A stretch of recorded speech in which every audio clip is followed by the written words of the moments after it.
Long enough.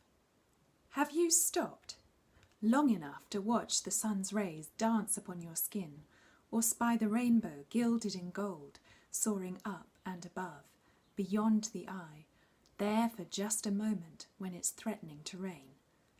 Have you ever felt the caress of the wind cupping your face? Have you savoured the sensation of a loved one's embrace, fastened secure around you? Have you paused? Have you paused long enough to listen to the sound of silence?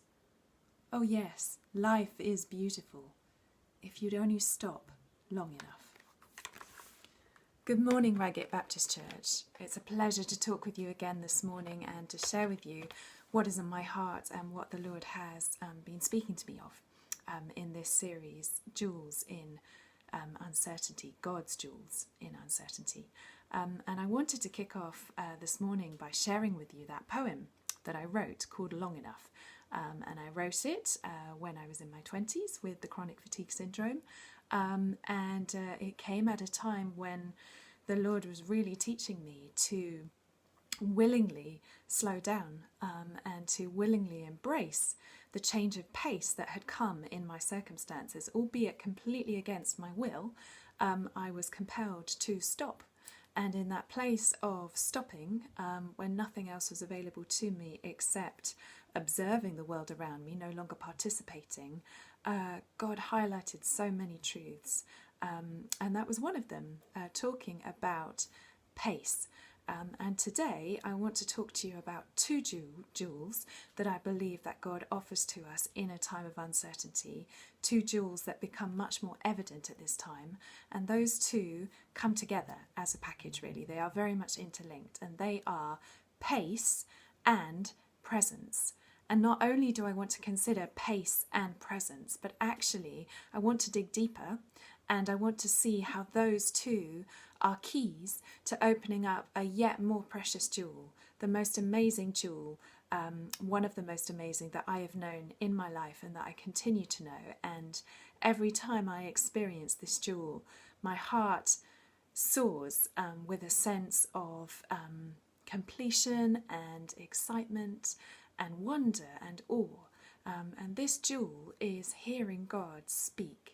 Hearing him speak into our lives, into our circumstances, knowing that he is talking personally, deeply, intimately to me, little me, his creation, knowing that he talks to me and that he's interested in having a conversation with me. Prayer is not a one-way conversation. Last week I talked to you about prayer and what a tremendous privilege it is that we have this gift where we can connect with our Creator, we can depend on our Father, and we can be authentic, wholly authentic, hold nothing back.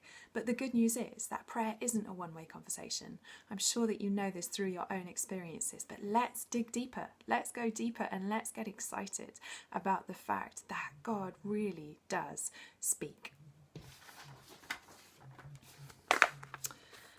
So I wonder if you have heard God speak in your own Christian experience. I wonder if this is an untapped jewel, a desire on your heart that you long to hear God speaking to you. And I just want to start off by asking you three very simple questions. I invite all of us to answer these questions, no matter how long we've known God. Let's think about these questions. Number one, do we believe that God speaks to us? Do we believe that God speaks to me today? Do I believe that God speaks to me? What stops me from hearing God speak? And finally, am I actually listening to God?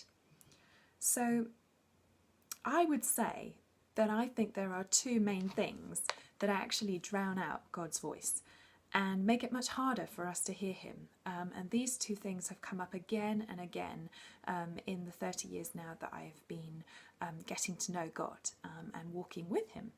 And those two things are, first of all, our completely chaotic, frenetic pace of life. The rat race is called the rat race for a reason. It's just this sense of bum, bum, bum, bum, bum, bum, bum, bum, bum. You've got to keep on the conveyor belt. You've got to keep going. You've got to be the fastest, the quickest, the most efficient, the most successful. You're rushing, hurrying. It's a tyranny. It's a tyranny of haste. And it means that we don't make time to listen, very simply.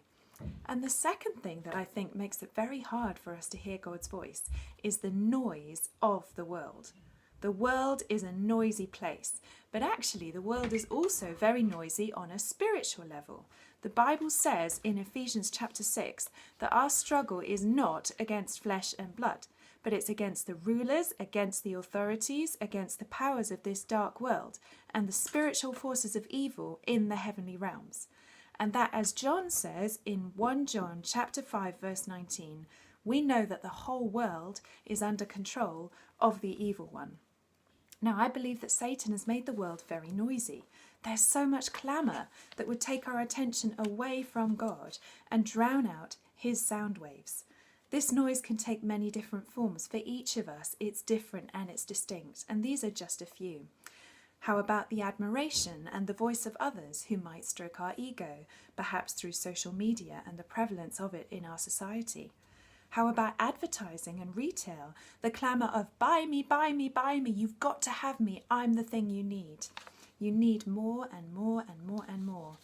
How about the idol of the celebrity and reality TV? The persistent need to know more and more and more information about certain famous individuals.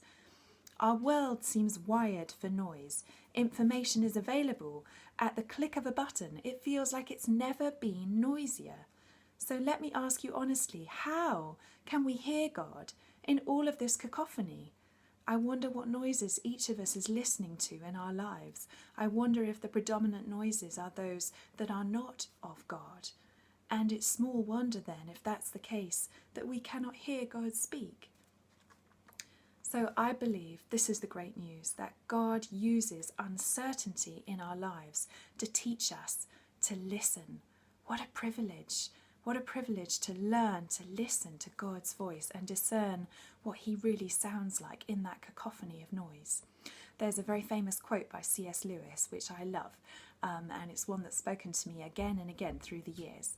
And it goes like this: pain or suffering or uncertainty is God's megaphone to rouse a deaf world.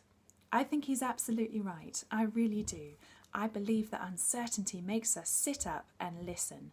It causes us to stop listening to all the clamour and all the noise that is going on around us. Suddenly, God has a captive audience. Suddenly, we are all ears and crying out to God and asking him for explanation for this uncertainty, explanation for what is going on around us that we cannot understand and cannot see through human eyes, why and what and how. Suddenly, we're looking to God. So I believe that we can embrace uncertainty wholeheartedly, because the place of helplessness is the place where we become attuned to God's voice. The ears of our spirit are repositioned, and that is so tremendously exciting. I get so excited when I think about that, because what greater honour, what greater jewel could there be than not only speaking to the Creator, but hearing him speak back to us. I'm sure that you are more attentive to God now than you have been in the past. No matter how long you've known him, I'm willing to bet that you have drawn even closer, because you've come to a place of recognizing your own human helplessness in the face of this virus. So this means that uncertainty is God's schoolroom for learning to hear his voice. And I believe that there are 7 keys to us positioning our spirits in a place where we can hear God speaking clearly. And those are the 7 keys I want to share with you today, in line with the jewels of pace and of presence. First of all, we need the inclination. It needs to be a wholehearted pursuit. God does not tolerate a lukewarm effort. In Revelation, he says that he spits out lukewarm efforts. He despises a lukewarm heart. He wants us to be hot, fired up for him and passionate about pursuing him. So it needs to be a complete admission of our frailty and an acknowledgement simultaneously of our deep, deep need and desire for God to speak and to bring clarity, direction, and comfort. The wonderful thing is that because we are already praying and on our knees before God, as we spoke about in our last session together, this condition has already been met. We are showing that we are inclined towards hearing God speak, and we are in that place where we can start to learn to hear his voice. The next thing, the next key, is to be willing to go at God's pace. And this is where pace comes in as this jewel. Willingly, we need to lay aside our agenda. Willingly, we need to lay aside our to-do lists and not try and fit our lives, not try and fit God into our lives anymore, but reverse that and fit our lives around God. Often this does happen against our will. Intrinsically, we are human doings, despite the fact that God made us to be human beings. We find satisfaction, we find a drive for success and fulfillment in doing, in activity, in the buzz of activity. But actually God says, no, you are loved, you are beloved, you are accepted, you are my creation just because you are. Just because you exist. You don't have to do to know who you are. You are who you are because you're mine. So the wonderful thing is that actually suffering, pain, helplessness, uncertainty, in my experience, and I am sure this is true for you also, although it's inconvenient, actually it's amazing because it has the capacity to propel us into a place where suddenly we can hear God's voice. Our pace is interrupted. Our pace is disrupted. It shifts. It shifts again and again and again. Change shifts our pace. Suddenly we're not going at our agendas anymore. Suddenly we're compelled to stop and to think and to consider and to readapt our pace. So I really believe that God has permitted a slowing of pace during this time of Corona, a slowing of the rat race. Look at the world in lockdown. My goodness, the world has never seen any situation like this. The world has stopped as it knows things to be. And yet we're still here and God still loves us and he invites us to look to him and to say, okay, God, we've stopped to some extent here. We've stopped. How can I respond to you in this time? How can I shine your light in this world that needs you so much? How can I hear what you're saying to me, to my family, to my community? I'm here, Lord. I've stopped and I'm listening. And this was definitely my experience during chronic fatigue back in my 20s. And I want to share another poem with you now called Ribbons of Silence. And this is how it goes. This is what God showed me at this time. I never thought simply sitting on the sofa could satisfy my innate need to do. But today, right now, I'm wrapped up in ribbons of silence, and I am content. For sitting here beside me, a smile lurking there within his eyes, is my dearest Lord and my friend. It's wholly unexpected, but he's teaching me painstakingly, ever so patiently, to leave the worry of the doing exclusively to him. To breathe in and out, out and in, learn the lesson of being still, and take the time to listen to the silence. Be still and know that I am God. Listen, the air is filled with silk, and I am stilled, content to be sitting next to him. So, the third key that allows us to reposition our spirits to hear God speak is to actively engage with the present. And this is where the jewel of presence comes in, to literally presence ourselves in this moment, not the next or the one that came a few weeks ago. It feels like each of us is obsessed with living life to the max and grabbing the maxim, carpe diem, seize the day. But how do we seize today and live fully in it? Well, days are made up of hours, minutes, seconds, moments. It's about the moments. We live moment by moment by moment. Not one of us is in control of what happens in the next moment. We can only take responsibility and be entrusted with this moment, living fully in this one. And I believe this is what God always intended. Where do we see God? Where do we meet God? And where do we hear him?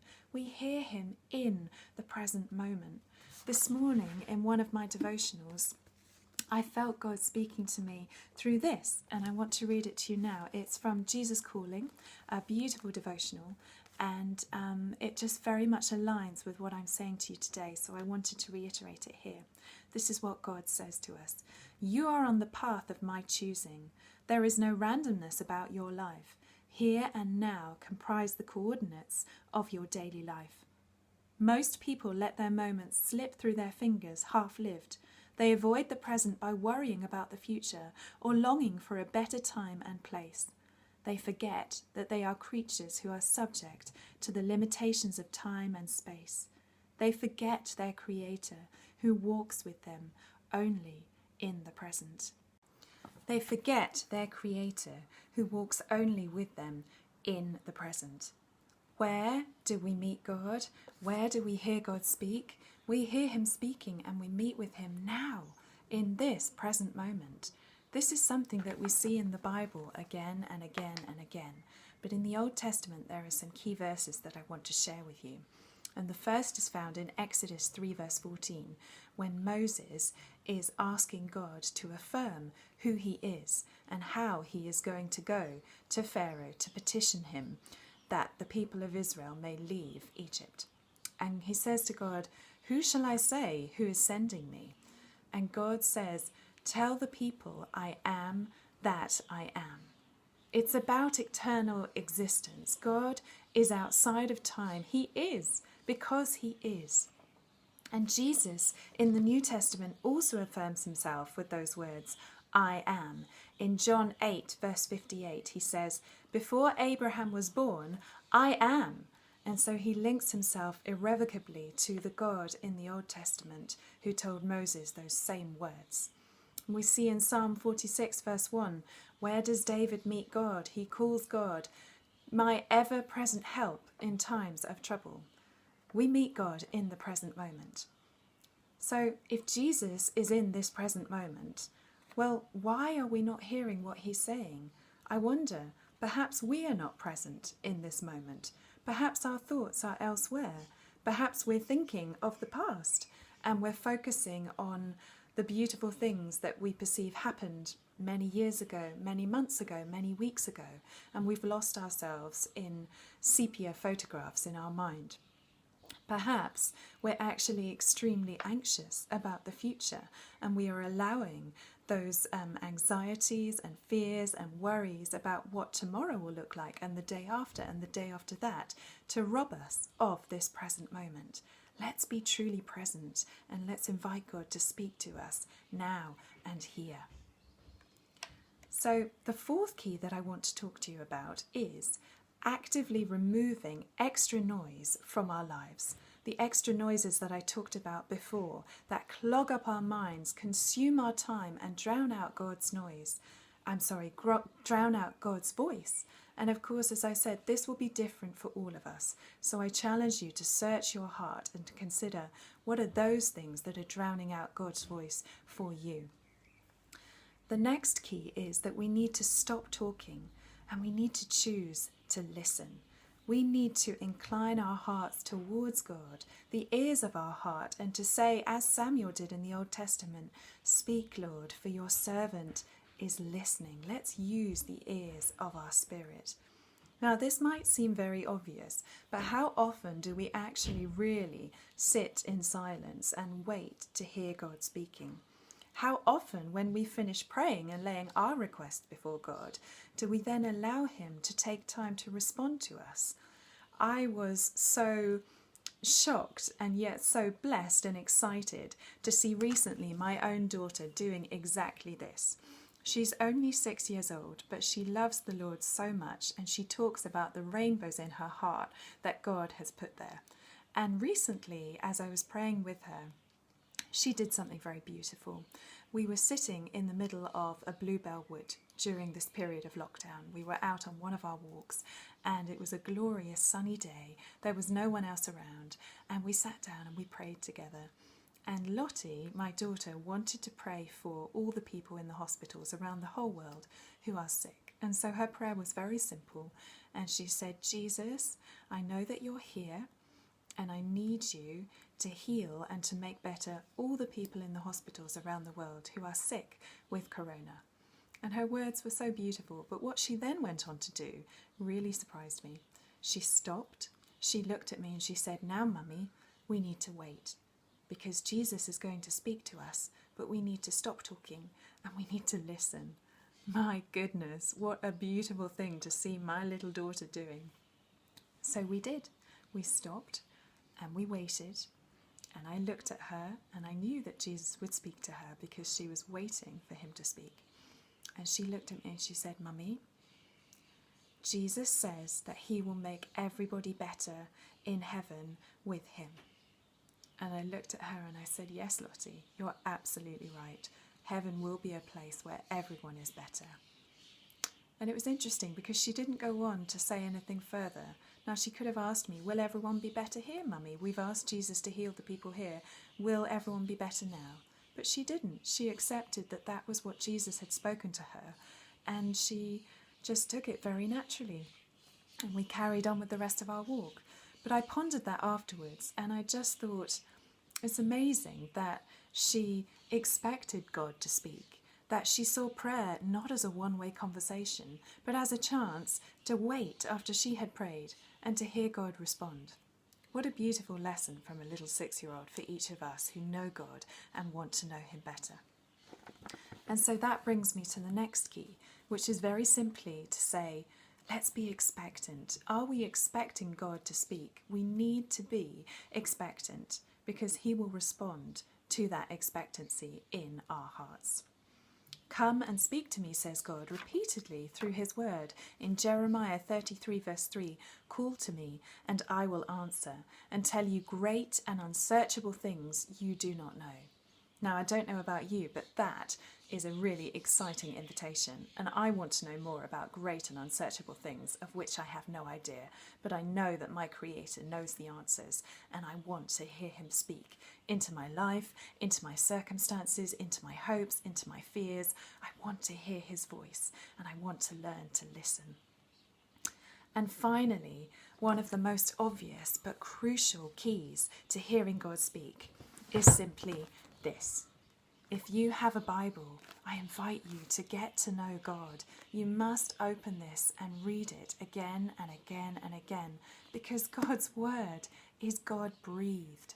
Our attitude towards his word is what will predispose us to hearing his word, his voice, or not. So do we expect God to speak to us and do we know his Bible?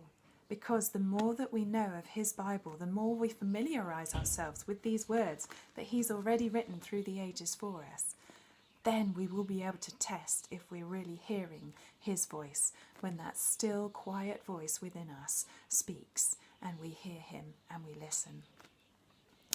So there is one couple in the Bible with whom God spoke regularly, and I wish that I could have been present to hear those conversations. What an awesome thing they must have had. Their relationship with God was so beautiful. I wonder if you know who I'm talking about. I'm talking about Adam and Eve. I'm talking about right back at the beginning when God, Creator God, walked with his children in the Garden of Eden, and he walked regularly in that place. And they spoke. They must have spoken for hours, perhaps only minutes, but yet that was the place where they met with God. They met with God in the present moment. How precious. I'm sure that they went at God's pace, and I'm sure that they lived constantly in the beauty of the present moment in the Garden of Eden. I'm sure that they literally chose to presence themselves with God. They were in that time and place. They weren't robbed by thinking about the past or the future. And they had no worries because they were there with him, walking in step with him. That's the kind of relationship that I want with God. I want to know him like Adam and Eve did. I want to embrace God's jewels in the uncertainty. I want to receive pace and presence. And I want to learn to listen again more and more and more, that I may hear God speaking clearly to me, and that I might choose to position my spiritual ears to hear him, to discern his voice. I don't want prayer to be a one-way conversation. And now I want to leave you with a poem that I wrote once again in a place of great need when I had the chronic fatigue. It was written at a time when I was really discovering the beauty of silence, of time spent with God and learning to hear his voice. And I felt a sense of discovering a secret place where his voice became so real to me. So this is my prayer for you, and it's my ongoing prayer for me too at this time. The secret place. It's in the silence that I find him, waiting quietly, patiently longing for the moment when I dart like an arrow straight into his warm embrace, together swept away into his secret place. It's in the silence he restores me, catches in his bottle every tear that falls without relent down my face, breathing tawny courage deep, deep into my bones, and lifting my face to look once more to his. It's in the silence that I hear him, inviting irresistibly, whispering countless sweet nothings, like rivers of silk running down into my ear, dancing softly on the beat of the wind, ever near, as he draws me to his secret place. May you be blessed this week, may you draw closer to God this week, and may you embrace the changes in our pace and the opportunity to presence yourself in this time and hear God speak to you. I look forward to talking to you again next week. God bless you.